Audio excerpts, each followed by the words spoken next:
শুভ নববর্ষে সবাইকে স্বাগত জানিয়ে আজকে সকাল থেকে রাত অবধি কী করছি, কিভাবে কাটাচ্ছি সবটাই কিন্তু আজকে শেয়ার করব। তো চলো, প্রথমেই কিন্তু খাওয়ার টেবিল থেকেই শুরু হলো। মানে সকালবেলা খাওয়া হচ্ছে আজকের ভাত, আর তার সাথে একটু লাউয়ের তরকারি করেছিলাম ডিম দিয়ে, আর নিয়েছি চানাচুর, নিজের হাতে যে চানাচুরটা বানিয়েছিলাম সেটা। তো এটা দিয়ে কিন্তু ভাত খেতে দারুণ লাগে, মানে মুড়ির থেকে আমার মনে হয় ভাত খেতে বেশি ভালো লাগছিলো যে চানাচুরটা আমি বানিয়েছিলাম সাবিত্রী কিচেনে। তো সেটা দিয়েই খাচ্ছি, তবে তার আগে আমার ছেলেকেও খাইয়ে দিয়েছি, আর সকালে যে সমস্ত কাজ থাকে সেগুলো আমার শাশুড়ি মা আর আমি করে সেরে নিয়েছিলাম, তারপরে কিন্তু খাওয়া দাওয়া হচ্ছে।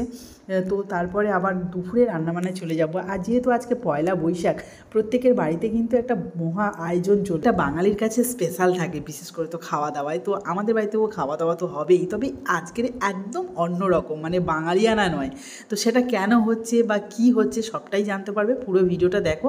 তবে তার আগে বলি, আজকের কিন্তু এই পয়লা বৈশাখের দিনে যে খাবারগুলো আমরা মেনলি খাই সেটা আমি বলি, যেটা নিম ফুল, এটা কিন্তু ম্যান্ডেটরি থাকেই। নিম ফুলটাকে ওটা ভাজা করতেই হবে, তার সাথে কিন্তু অনেক সময় নিম আর বেগুন ভাজা হয়, মানে নিম ফুল আর বেগুন ভাজা, এটা কিন্তু দারুণ লাগে বিশেষ করে এই পয়লা বৈশাখের দিনে। তার সাথে কিন্তু থাকে কলমি শাক, তারপরে কুমড়ো ফুলের বড়া, এগুলো কিন্তু মাস্ট, মানে 5 থেকে 6 রকমের ভাজা, তার সাথে কিন্তু চিংড়ি মাছ মাংস তো থাকবেই, মানে সব মিলিয়ে মোটামুটি 8-10 রকমের হয়েই যায় প্রত্যেক বছর। তবে এবছর আমার ছেলে পুরোপুরি চেঞ্জ করে দিল।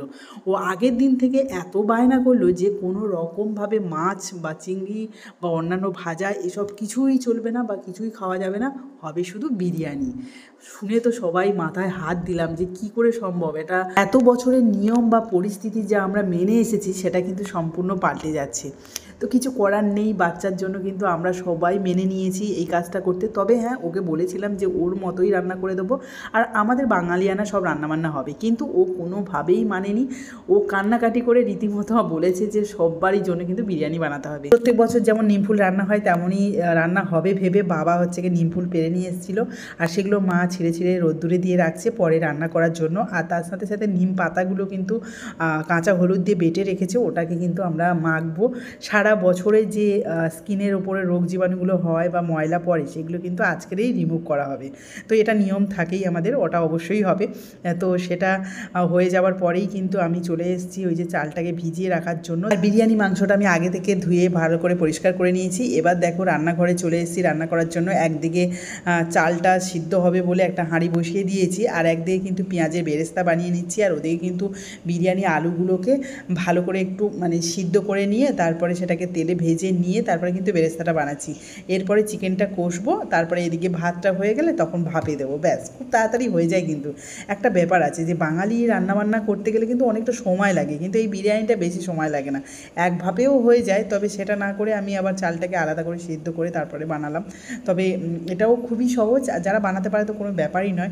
আমার মনে হচ্ছিলো, আমার শাশুড়ি মাকে তাই বলছিলাম, দেখো যদি আমি মাছ মাংস চিংড়ি রান্না করতাম তাহলে কতটা সময় লাগতো বলো তো, আর খরচটাও কিন্তু বেশি হতো। বিরিয়ানিতে কিন্তু সবথেকে কম খরচ, আবার ঝামেলাও কম, অল্প সময়ের মধ্যেও হয়ে যায়। আমার কিন্তু এই ব্যাপারটা বেশ ভালোই লেগেছে, একদিক থেকে আমার ছেলে বায়না করাতে উপকারই হলো। তো যাই হোক, ও এতটা মজা করছে যে আমাকে হেল্প করতে চলে আসছে বারবার, কখনো খন্তি নাড়ছে, কখনো চাল দিচ্ছে, কখনো আবার উনুন জাল দিচ্ছে। তো যাই হোক, মা আর ছেলে মিলে কিন্তু মাংসটাকে ভালো করে কষে নিয়ে তারপরে বিরিয়ানিটাকে ভাপে দিয়েছিলাম। তারপরে চলে এসেছি, ছেলেকে এবার স্নান করাবো। তবে তার আগে এই যে নিম পাতা আর যে কাঁচা হলুদটা বাটা ছিল সেটাই মাখিয়ে দেবো। প্রথমে ঠিক করেছিল যে মাখবে, তারপরে আস্তে আস্তে যে কি বিরক্ত হচ্ছিল যে মাখবেই না কিছু, বিশেষ করে তো দুটো হাত দেওয়ার পরে আর কি মনে হচ্ছিল যে না না আমাকে আর দিও না, এইসব নিয়ে বিশাল কান্নাকাটি করছিল।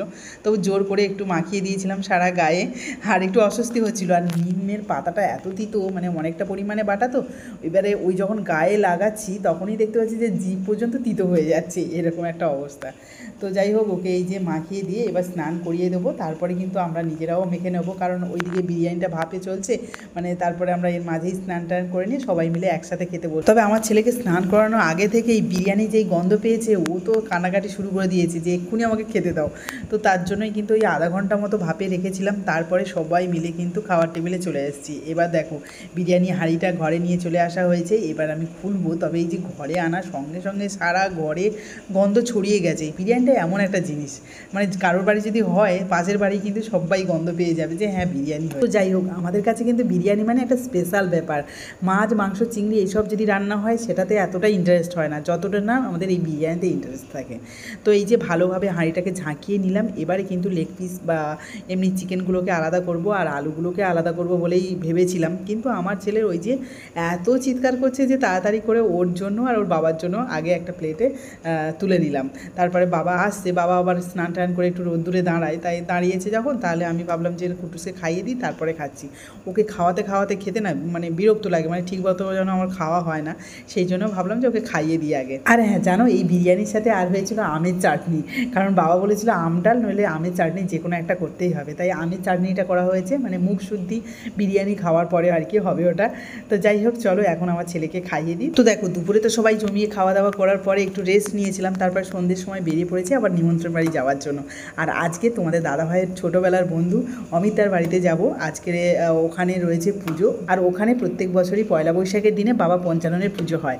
তো যাই হোক এখন তো আমরা যাচ্ছি, তবে যাওয়ার সময় একটু তো মিষ্টি নিয়ে যেতে হবে, তাই মিষ্টির দোকান থেকে এখন মিষ্টি কিনছি। আর এখানে এসে বিভিন্ন ধরনের মিষ্টি দেখে আমার ছেলে তো মিষ্টি খেতে ইচ্ছে হলো, তাই ওকে এক পিস মিষ্টি খাইয়ে এখানে বেশ গরম গরম রসগোল্লা ছিল, ওই রসগোল্লাগুলোই নিয়ে যাচ্ছি।